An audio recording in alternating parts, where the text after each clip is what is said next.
All right, we may begin.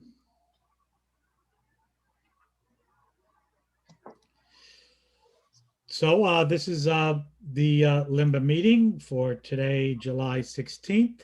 Bob Yarrow, I'm Franken Bergio, and I'll go ahead and start uh, the presentation of the national anthem. Get that queued up right now. Okay.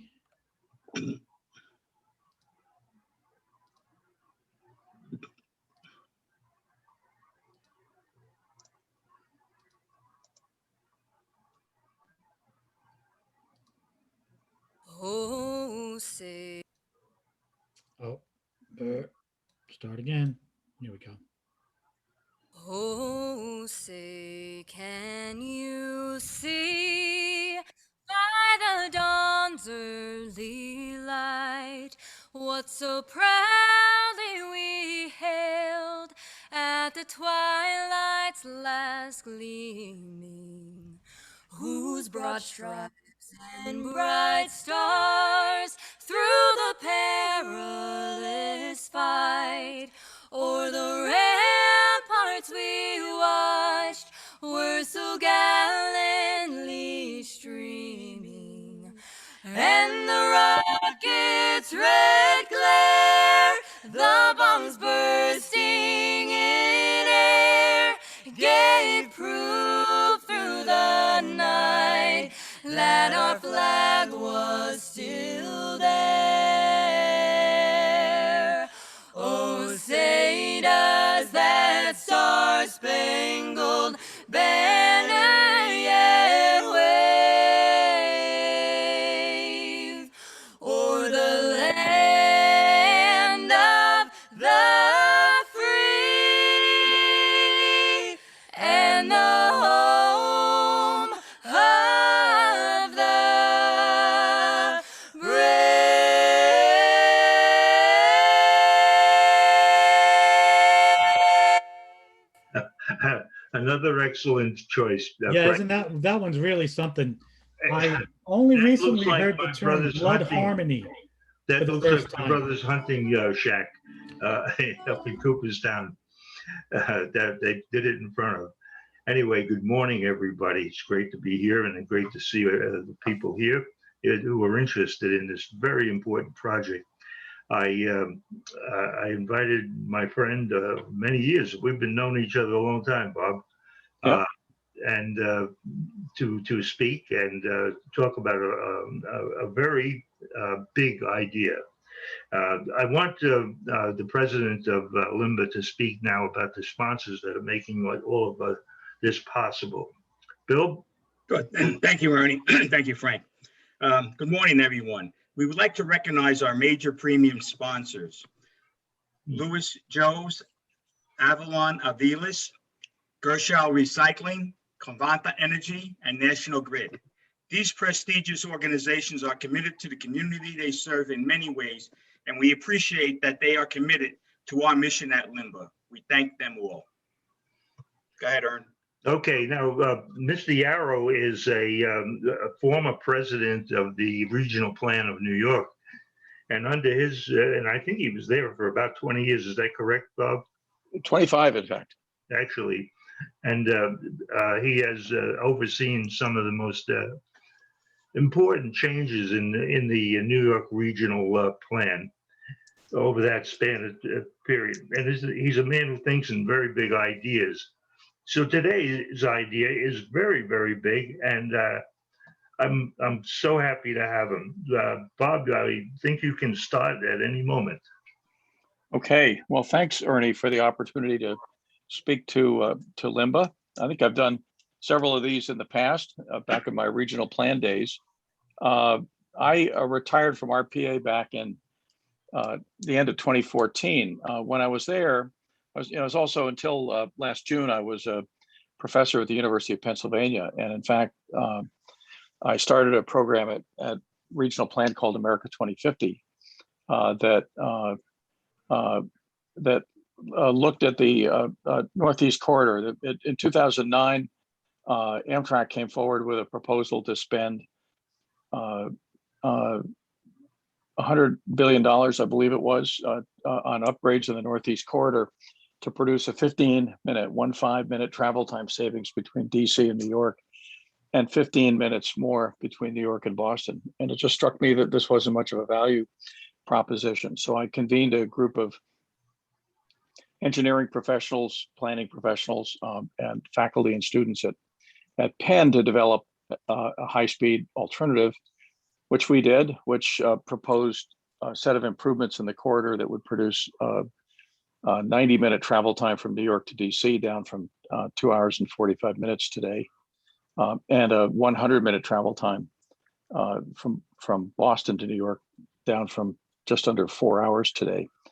And through an unusual set of circumstances, we were asked to present this first to Governor Rendell, Pennsylvania. I was sitting there in Governor Rendell's office with a bunch of faculty, colleagues, and students in Philadelphia. And about 10 minutes into the presentation, Ed Rendell yells out to his assistant, says, "Get Joey on the phone." I had no idea who Joey was. And Joe Biden gets on the phone, then the Vice President of the United States. And of course, Joe, traveled on Amtrak on the Northeast Corridor every day and had a personal interest in it.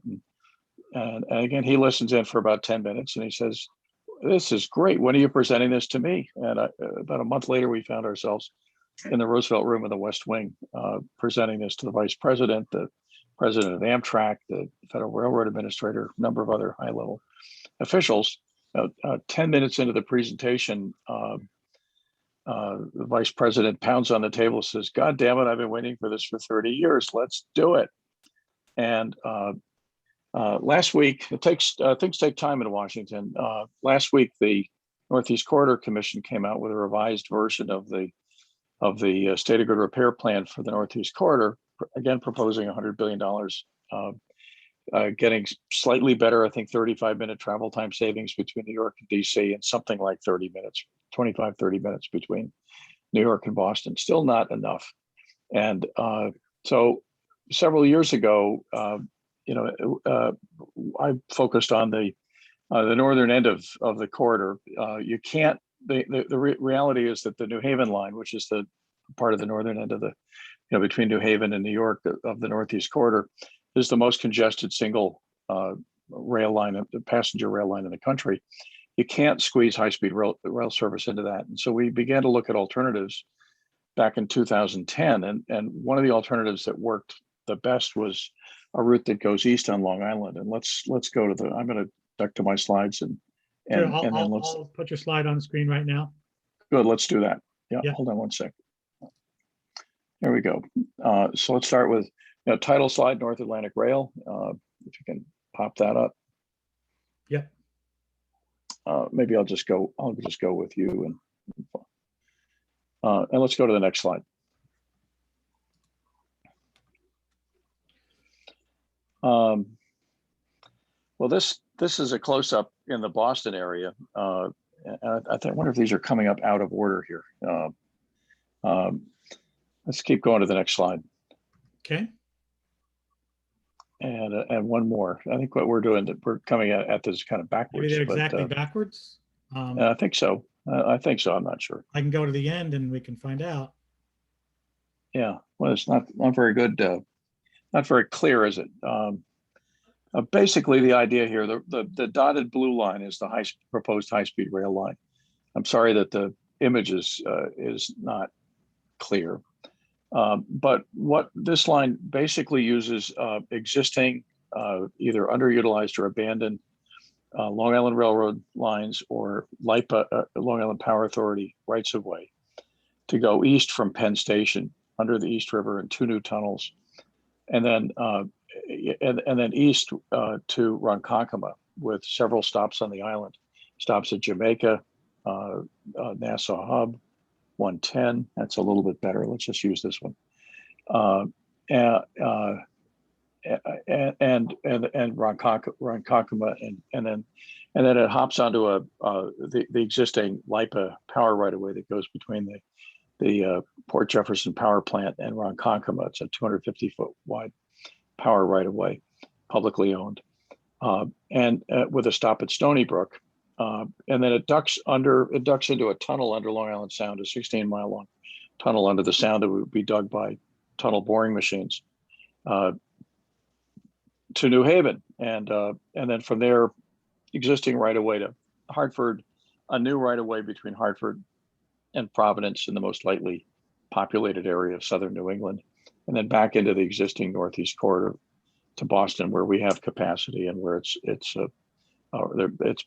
the only piece of the Northeast corridor that, in fact, enables something like 150-mile-per-hour service, Bob, I high-speed want to service. interject something here. Rails are very sensitive to rates of incline and decline.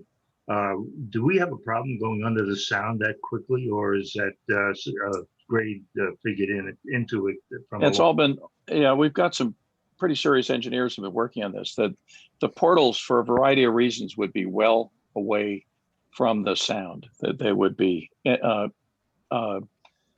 mile or more inland on the Long Island side, and similarly on the Connecticut side, basically so that we can make the grades work, but also so that we can get have the portals be well away from the water's edge. A lot of concern among environmentalists about the impacts of past proposals for power and pipeline corridors under the sound that disrupt the benthic environment, the environment at the bottom of the sound, and that cause disruption to coastal wetlands and coastal beaches and that sort of thing. So these portals would be well away from the sound.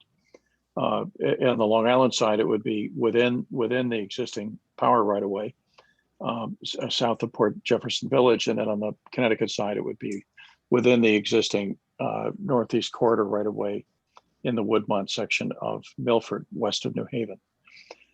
At any rate, and you can see that it's not just, and we're also proposing as part of this to upgrade the existing commuter rail systems on Long Island and in Westchester, and the branch lines in Connecticut, and the MBTA commuter rail lines around Boston, to electrify those lines, high-level platforms.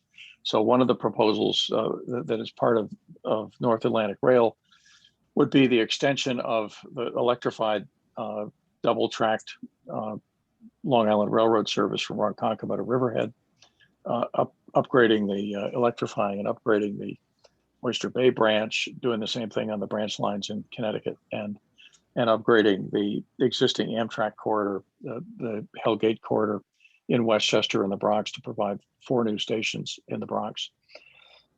So this is a network proposal. All of these lines, and the final piece are the dark brown lines, which are upgraded intercity, what we're calling high performance lines, 110-mile-per-hour services that would connect all of the mid-sized cities in New England and the major employment centers on Long Island into this network, so that we really are creating an opportunity to get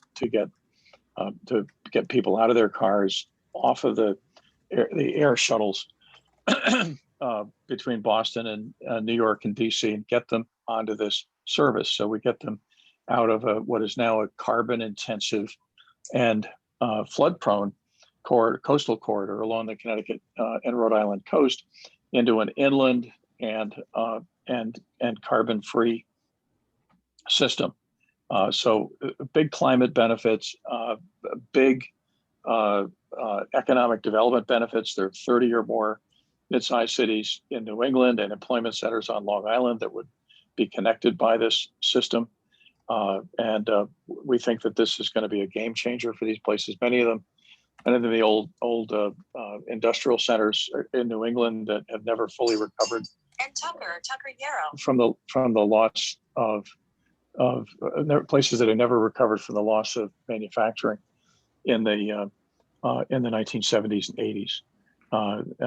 This gives them the opportunity to be connected to each other and to Boston and New York, creating a single labor market, a large connected labor market. Imagine Long Island employers being able to draw employees from southern New England. Imagine researchers at Stony Brook or Brookhaven National Lab being able to easily connect with their peers at Yale or Harvard or MIT or the University of Connecticut. All of these things are made possible by this system. I would add that there are 27 countries around the world that have built similar high-speed rail, high-performance rail networks. We are way behind our competitors in Europe and Asia, and it's not just Britain and France and Germany and China and Japan and Korea. We're behind Taiwan and Thailand and Malaysia and Morocco and Kazakhstan in building these systems. Apologies for that interruption. So what is it? Why are we doing this now? There are proposals, as I think we all know, that are now pending in the Congress for a $1+ trillion bipartisan infrastructure plan. Another proposal that Democrats are pursuing for a $3.5 trillion more broadly defined infrastructure program, but that will include a major climate initiative. And we're hoping to get both the authorization and the funding for this program included in both of those programs. A few weeks ago, Tom Suozzi, the congressman from Glen Cove, succeeded in getting authorizing language included in the House version of the INVEST Act, the Reauthorization of the Surface Transportation Act. We're working now with Senator Schumer and Senator Gillibrand and others to get the same language included in the Senate version of either the bipartisan bill or the reauthorization of the Surface Transportation Act, one of those two. And as you know, the way it works in the Congress, you've got to have both authorization and then in order to be eligible for appropriations. The authorization creates an interstate compact among the 7 states called North Atlantic Rail Compact that would lead in delivering this whole system. The total budget for the project is $105 billion. Chuck Schumer said that's sounds like a lot of money, but we're throwing around those kinds of dollars in big packages these days. So we've received a receptive audience from members of Congress in both parties in both houses for this idea. Ideally, this thing would be entirely funded by the federal government so that we don't have to load down the fare box with debt service. We are completing a business case study now, or having it be completed by an outfit called Steer Group based in London, but with offices in New York and Toronto and others. It is the go-to firm for this kind of analysis on rail projects of this kind. They've estimated that this project, $105 billion capital cost, will produce in excess of $540 billion worth of economic value over its lifetime. So about a 5-to-1 benefit cost ratio, which is pretty damn good. The debt service could be entirely financed and then some by the increase in employment and federal tax revenues. This is, by the way, how the rest of the world finances high-speed rail, generally using debt. We think that would be the most appropriate way to do it. Leave it up to the Congress to figure out how they want to pay for this thing. This is a real game changer from Long Island. The trip that takes 2 hours from Ronkonkoma today to Penn Station would be cut to 30 minutes. And parenthetically, those of you, Ernie and some others that have been around for a while, probably remember or at least know the story that when Nelson Rockefeller committed to having the state of New York purchase the then bankrupt Long Island Railroad back in the late 1960s, and that was the foundation for the creation of the MTA. He promised Long Islanders that they would cut travel times in half. And as those of you who've been riding the railroad for a while know, it didn't happen. So this gives us another opportunity to do that, and real game changer for every major employment center on the island, for every commuter on the island. So that's kind of a quick overview on where we are. We're working now to get the authorizing language in the Senate with Senator Schumer and others. And then we hope to include capital funding for this thing in either the bipartisan bill or more likely the $3.5 trillion infrastructure package that is going to go through reconciliation in the fall. That's kind of a quick overview on the project. And Ernie, do you want to go over to questions and discussion? Yeah, there's a couple of things I wanted to I was thinking that in terms of laying out the plan, you probably should be working principally on right-of-ways instead of technology, because technology is advancing so quickly. Is that your thinking, or are you, you know, it's always amazing to me that people like you and I, who are not young anymore, particularly me, are thinking about things that we will never see happen. If they started putting a shovel in the ground tomorrow, we wouldn't see this in our lifetime, or I wouldn't probably. So, but I commend you for seeing beyond your lifetime. That's what we always did in this country. Now, are you planning on having catenaries to supply the electric? Yes. So this, Ernie's, we've identified an alignment, for the whole route. We've left open, we've identified a couple of alternative. We know we need a new right of way, a new alignment in Eastern Connecticut and Western Rhode Island. The rest of this operates on existing publicly owned rights of way. And a lot of cut and cover tunneling or deep bore tunneling through sensitive areas on the island to avoid population centers. There are a number of places where, we would be joining existing Long Island Railroad rights of way, and we would essentially be undergrounding the existing rails and overhead power lines and, and all the rest of it, eliminating grade crossings and so forth, and in populated areas. I'll just finish. Ernie, the thought here. This is steel wheel on rail technology. It's being used in 27 countries around the world, and the reason that it's being used, I know you and I've talked about maglev and other, innovative technologies, is that this has to be integrated with existing rail systems in places like Penn Station and other major rail stations across the region. So anyway, we're planning on using conventional, now off-the-shelf high-speed rail technology, 200 plus mile per hour technology, and for the most part, existing rights of way. Okay, the maglev people tell me that they can do that. They can integrate these things. You can go from a monorail to a steel track layout with modifications, and it can all be done. Now, having said that, one of the things that we make money on in rail transportation is freight. These high-speed freight trains in Europe, I don't think they're very useful in freight. Whereas if you have a high lift maglev, you can move it very quickly and very profitably. Wouldn't that be a good idea to make sure that we pay for it from the user? The idea that you are going to pay for this with fares is not believable, because I don't think there's a passenger line in the world that isn't subsidized. Am I correct? Well, there are, in fact, there are passenger routes.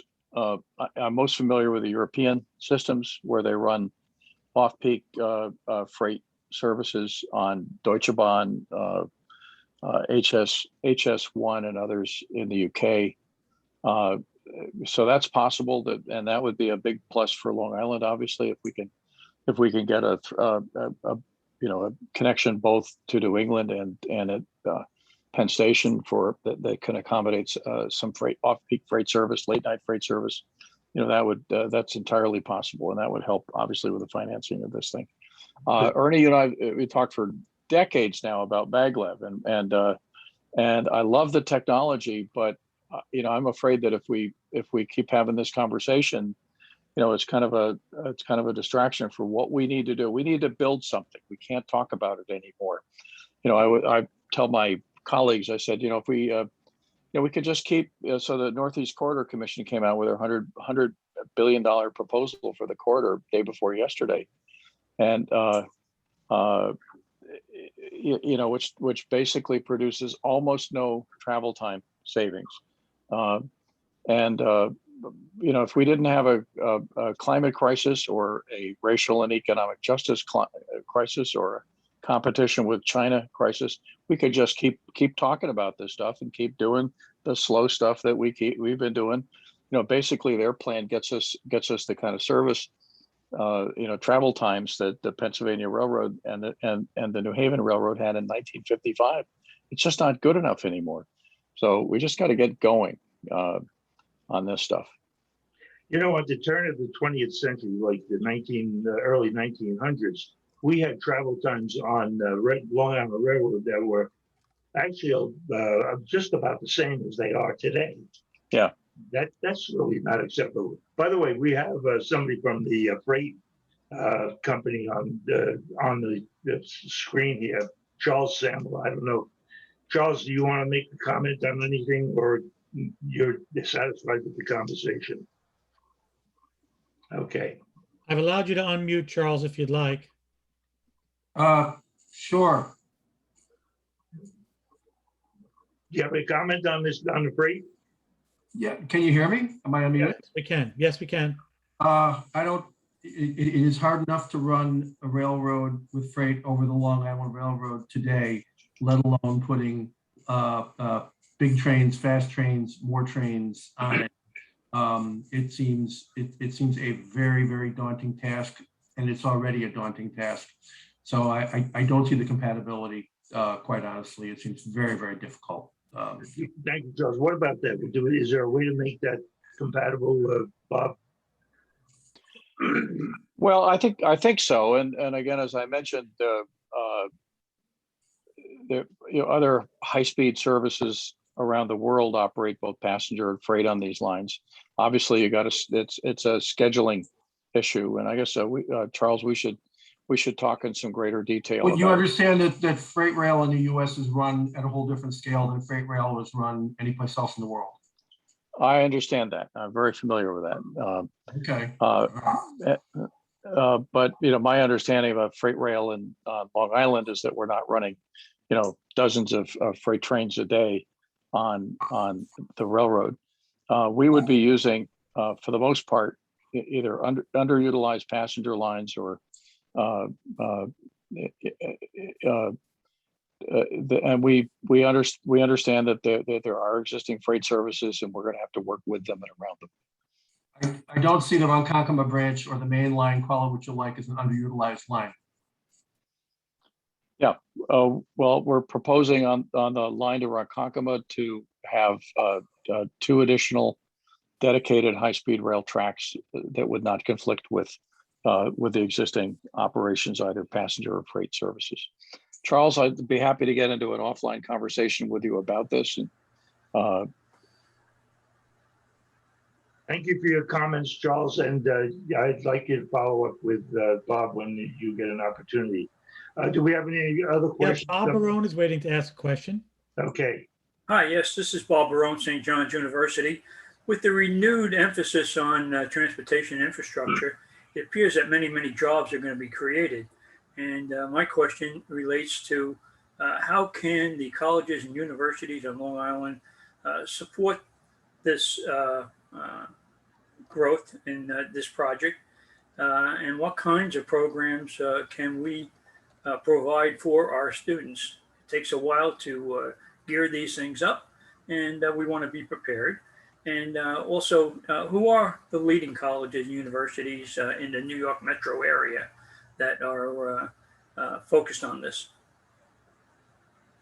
That's a great question. One of the issues that we have to address in this country, and again, this is one of several high-speed rail, high-performance rail services that are being advanced across the country and that we expect to be funded.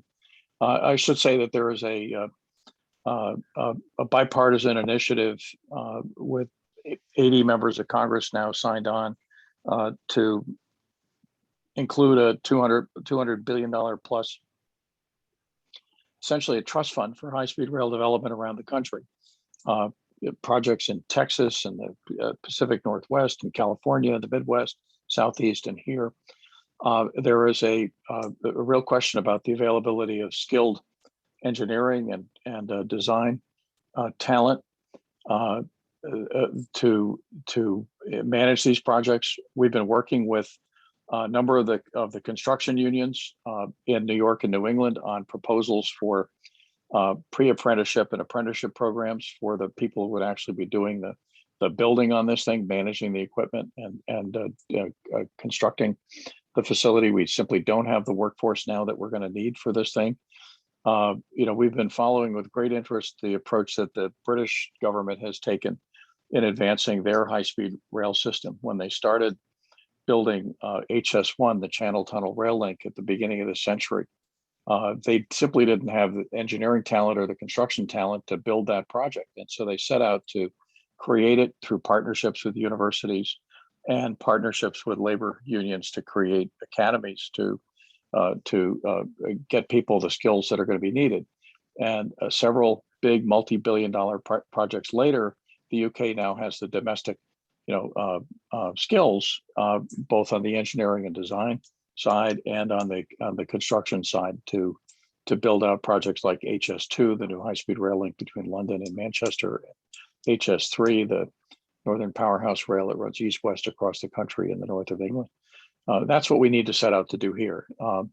We've got good civil engineering programs at a number of universities in the region. I think St. John's is one of them, and those programs can be strengthened. I think there are opportunities for partnerships between the North Atlantic Rail Compact and universities. We've already established the discussions with the construction unions about the apprenticeship and pre-apprenticeship programs.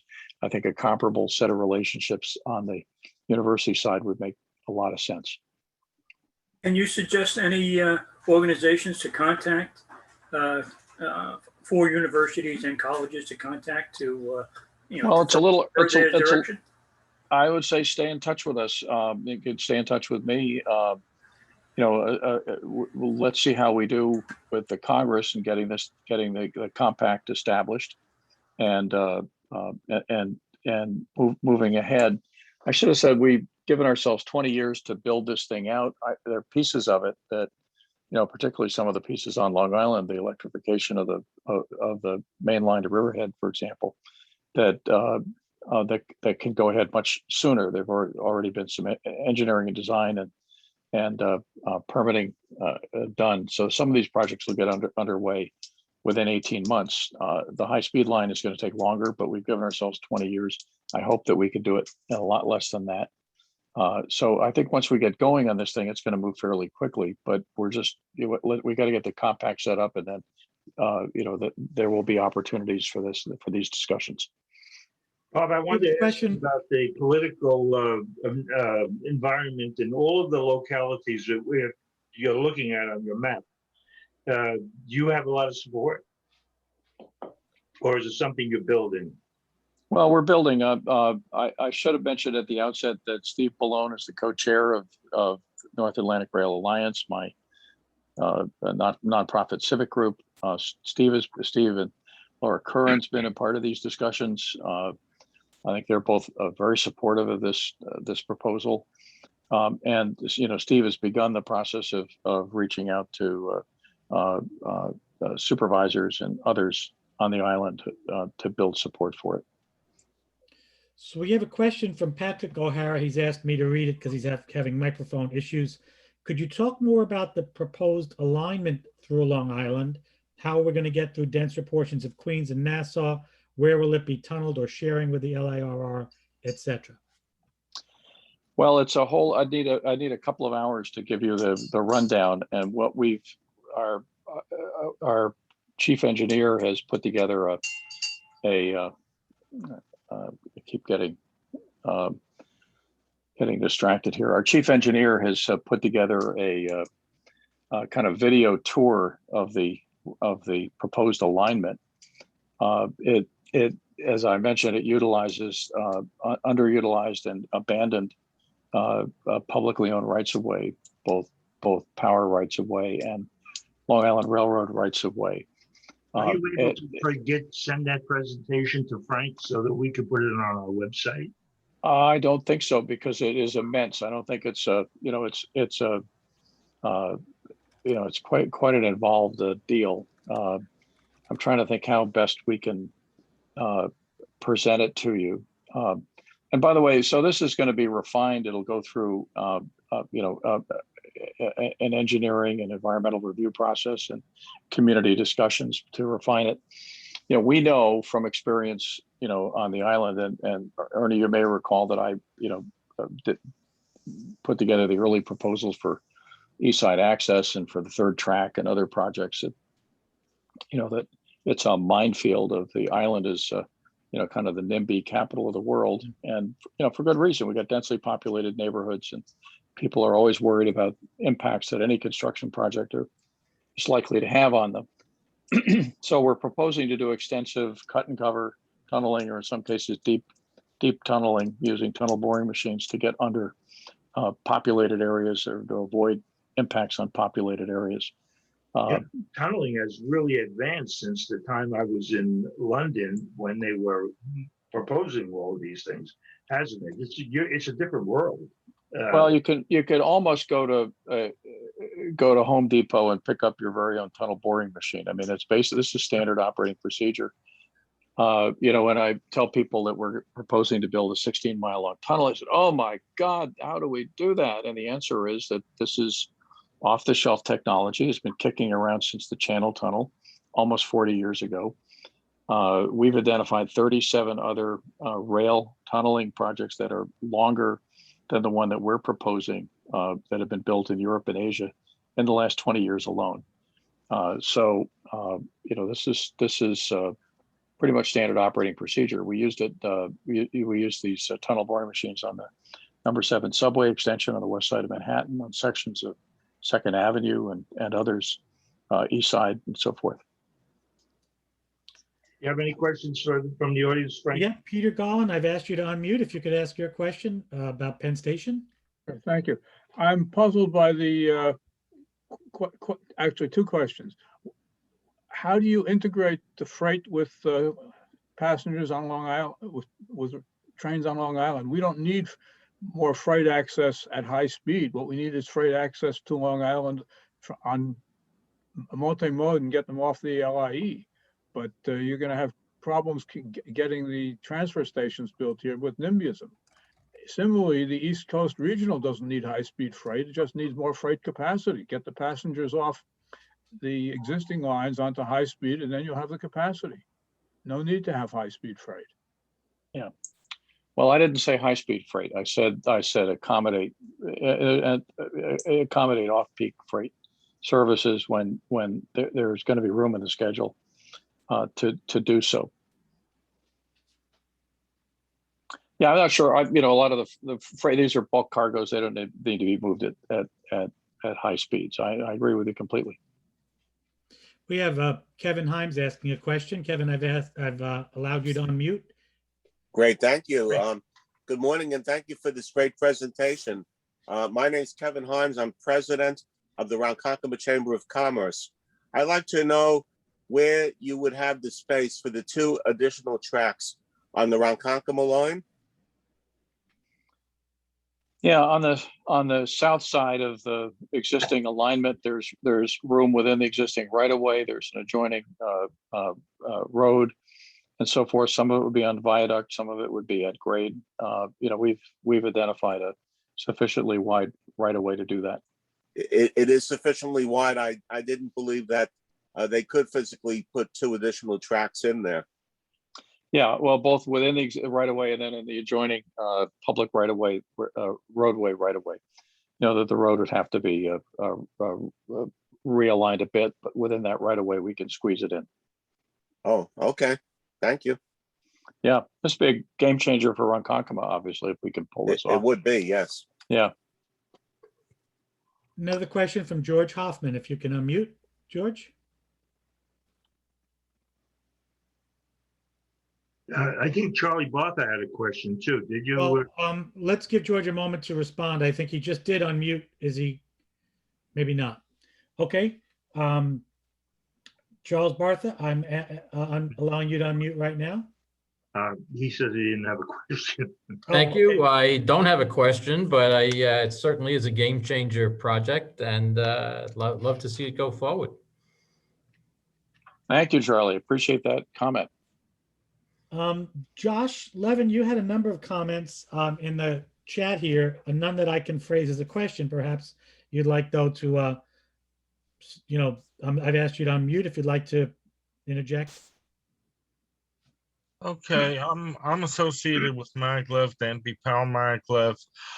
By the way, if you go to my website, www.levicar.com, in Group A, which is at the beginning of the website, there are a lot of links to Danby and Powell and maglev 2000 and RRG. And various other things. So that's Group A in www.levicar.com, including some videos, some useful videos. Thank you very much. Thank you. I have, well, my own feeling is that you get so much flexibility from the Powell and Danby architecture that it's really very versatile. You don't need a tunnel under Long Island Sound. You could build a monorail bridge, which should be a lot cheaper, and it'll be open air. And if you're going at that speed, you probably need to make a wider tunnel than you would for conventional rail, because the air has to have some place to go as you're sending the vehicles through. And the whole system is practically weatherproof. Probably a tornado would wreck it, but hurricane, it wouldn't. You just have to make sure that it's strong enough to stand the winds. And I think it's a much better bet. Al, I'm sorry. We need you to phrase a question for the speaker. What? We need you to phrase a question for the speaker. Okay. Yes. Okay. If we could speed up the development process for Powell and Danby, maybe reduce it from 5 years, which is the current plan, to let's say 3 years.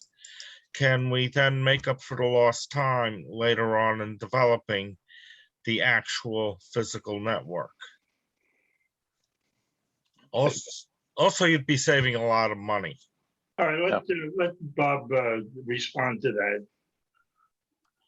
Well, Ernie and I have been going back and forth on this for how about 25 years, Ernie, something like that, on the merits of maglev versus steel wheel on rail. And I just have to say that that the entire world, is using steel wheel on rail, high-speed rail technology.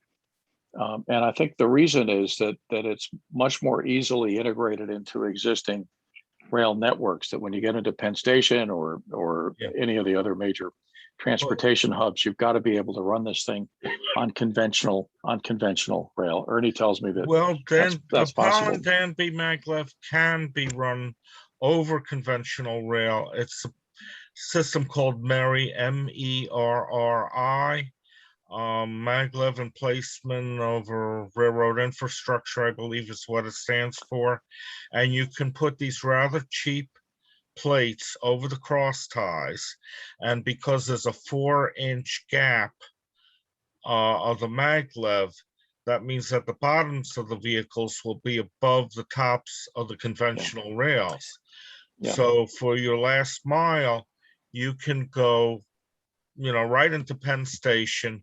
You can't go 300 miles an hour doing that. You probably have to cut that by half or maybe more, 100 to 150 miles an hour.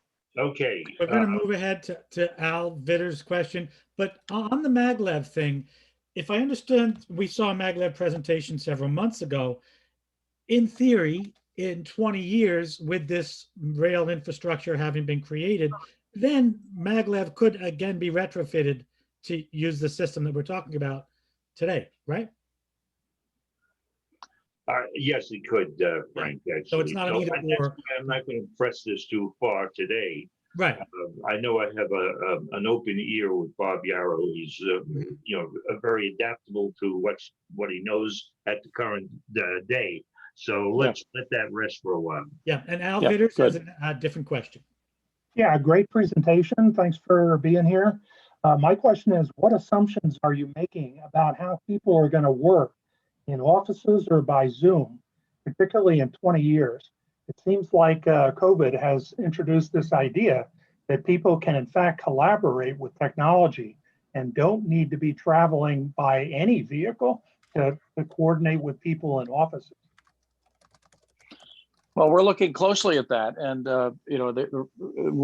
I think the answer is nobody really knows what the post-COVID, work and travel patterns are going to be. It would appear that that many, probably 40% of the workforce is going to be capable of having it. Will want to have a hybrid work pattern, working at home a day or 2 or 3 days a week, and then traveling to an office the rest of the time.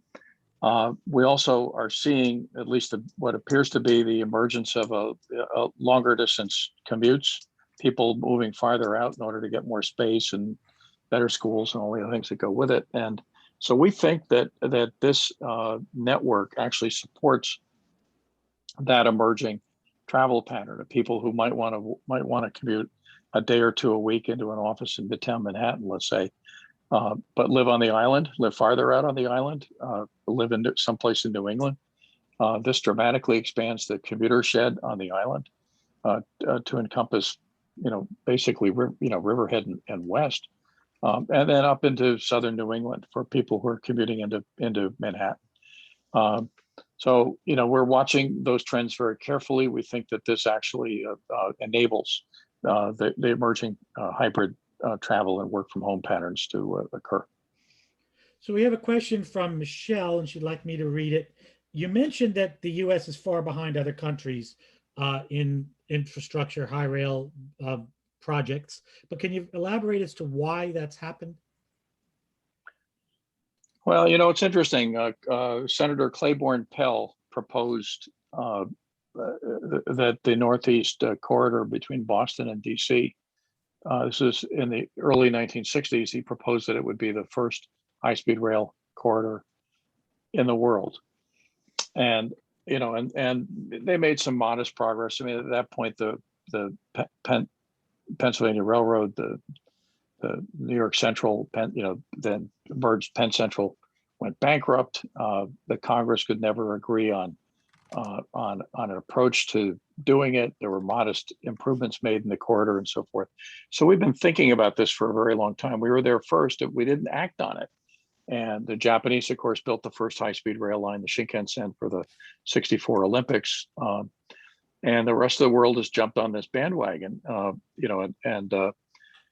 we simply have never been able to agree on a revenue stream or a model for administering this program and so forth, I think, until now. And I think we're now seeing, finally, that there's an emerging consensus that the country needs it, that in fact we can find a way to finance these projects. Again, I mentioned earlier that my survey that we did of high-speed rail projects around the world at regional plan, we discovered that essentially the rest of the world is using the equivalent of Treasury, U.S. Treasury debt to pay for these things. And there's a resistance to doing that here in both parties, which I think is probably ill-considered. This is what we need to do. We've got 13 emerging mega regions in the country, networks of metros, and all of our competitors around the world that have similar geographies, economic geographies, have moved ahead with these systems. So I think it's mostly political will. We haven't had it in this country. We got to develop it. I think some of it is that we don't do big projects anymore. I like to say that at the same time that Claiborne Pell proposed building a high-speed rail line, the first in the world, Jack Kennedy proposed going to the moon by the end of the decade. We did that one, and we didn't do the other. We haven't done a big national project since then. We've shied away. We've shied away. I want to introduce another aspect here. This is a very ambitious plan, and I like it very much because it is so big and so important. But I spent an awful lot of time in Vermont. I used to have a farm up there. And I was thinking that would it be something that we would eventually plan in being in New Hampshire, Vermont, and Maine? Because even though they're not highly populated, they do need a lot of freight, and they do have a regular passenger service now. Oh, can this system connect with all of that, or? Yeah. We are part of the two of the high performance lines on the map. Well, there are several lines on the map that go into northern New England. The existing Downeaster service that averages, I think it's 40 miles per hour between Portland, Maine, and Boston. That we're proposing to upgrade that route to improve travel times. Create a new commuter rail service between Concord, New Hampshire, and Nashua, New Hampshire, and Boston. And then we've looked at a few different alternatives. You can see the lines go up to Burlington, and so one of the options is upgrading the Hudson Valley service to Albany, and then on up to Burlington, and then Montreal. That's Vermont's highest priority rail proposal, and so that's part of our proposed network. Now, this line going up to northern Vermont into Burlington will be in Burlington, or will it be on the New York side? It'll be in Burlington. It actually, Vermont, then. Yeah, it'll be in Burlington, Vermont, and then extend up to Montreal. And the reason that you can, Burlington has 60,000 people, so it's hard to justify building a high-speed rail line to Burlington.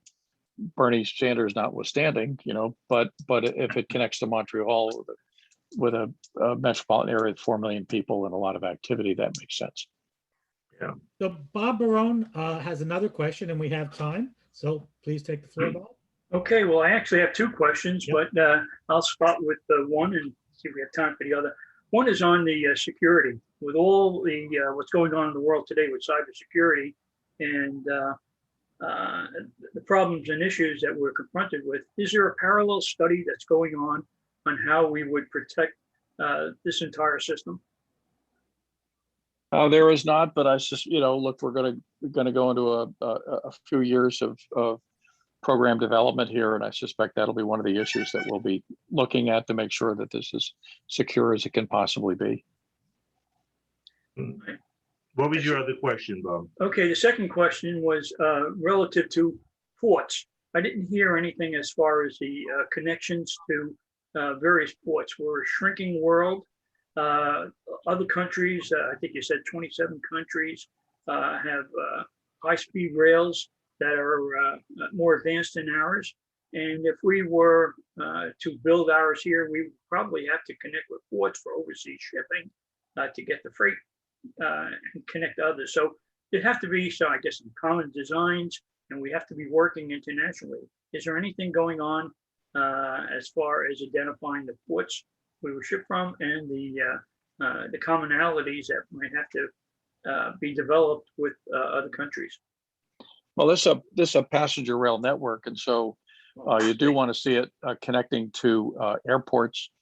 There would be stops at JFK, Ronkonkoma, MacArthur, New Haven, Tweed, Hartford Airport, Green Airport of Rhode Island, and Logan Airport in Boston. So the idea here, and then of course point south. I mean, that this will connect at Penn Station. There'll be through running trains to Newark and Philadelphia and DC, Baltimore and DC. So all of the big international airports, are strung like pearls on this route. Those are the connections that you want to be able to make.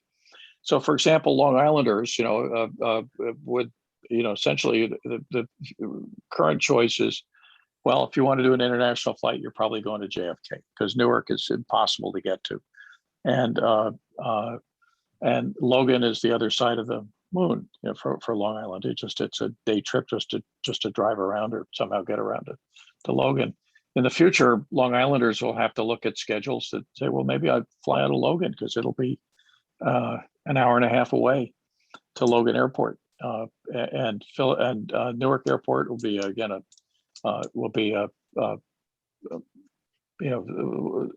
30 minutes from Ronkonkoma and another 20 minutes to Newark Airport, under an hour to Newark Airport.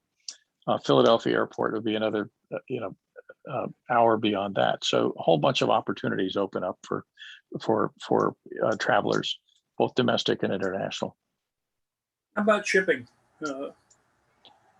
Well, as I said, some high-speed rail services, probably the German Deutsche Bahn ice lines, the intercontinental express lines, carry off-peak freight, nighttime freight, and they've integrated it with their goods movement system. Germans do a lot, have done fantastic job of managing their export economy around rail freight. We can learn from that. We can have the same kinds of connections on this service. So we have Thank time for one more question. Bonnie just asked, and I'm going to ask it in the interest of time. I think, can you go into more specifics? You mentioned the decision-making process that would approve such a project. So what can we expect next to happen? Chuck Schumer is trying to move the proposed bipartisan infrastructure program by next Wednesday.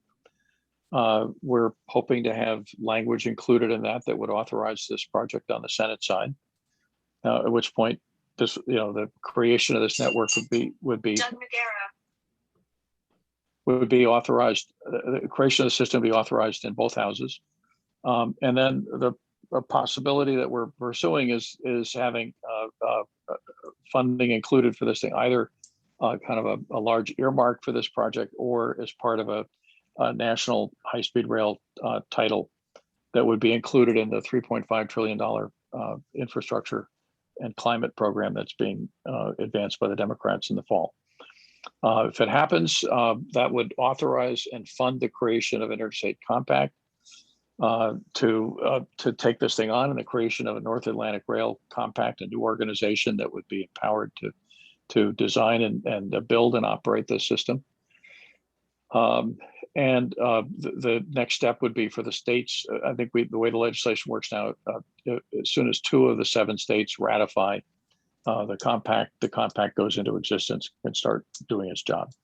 So hopefully that would happen. That would happen later this year or early next year. It seems like we've got national buy-in on the idea of physical infrastructure at this time in Washington. Do you know if there are any competing rail initiatives being proposed, or is this the one that they speak of when they talk on the news about rail infrastructure? No, there's several. California high-speed rail, there's Cascadia, the Pacific Northwest high-speed rail proposal between Vancouver, BC, and Portland, Oregon is moving ahead. Texas high-speed rail with an initial link between Dallas and Houston. There are Florida. Well, there are various proposals for high performance lines in the Midwest. The Brightline system in Florida, the Las Vegas to Los Angeles service in California and Nevada. So there are a bunch of these things that are moving ahead, would be authorized for funding as part of the, I think this is the goal of the bipartisan coalition that's advancing high-speed rail trust fund and high-speed rail fund. Or they could decide to cherry pick and approve some and not others. I think it's more a question of which ones are actually going to be ready to move ahead. Having federal funding in place is going to provide a powerful incentive for all of these to get their act together. They're on the fast track, so to speak. I think so. Yeah. Yep. All right. Well, 9:59, right on the button. I'm going to go ahead and share the. Ernie, was there anything else before we? Yeah, I want to talk about next week's program just for a moment. Okay. We're going to have Dr. Marty Cantor speaking on the economics of Long Island's future. And we're going to have John Cameron, who's the head of the Long Island Planning Commission. And both of these people are very competent and accomplished people. And they're going to lead the conversation And then we're going to have an open roundtable where everybody's invited to give their opinions on where we should be going in the future. And I think it'll be a very interesting format and program. You know, we need to. Sometimes you need to just hear from a lot of people to know where you should be going, so that leadership takes the ball and runs with it. I want to thank my friend Bob Yarrow for being here today. You've been very informative, and I have every confidence that if it's going to happen, it's going to happen on your watch. Well, thank you, Ernie. Thanks for the opportunity to engage with all of you today. They're great questions, and we'll work with Ernie to keep you posted on our progress. Thanks so much. Thank you. Okay. Bye, Okay, everybody. bye-bye. Thank you. See you Bye. in 2 weeks. Bye-bye now.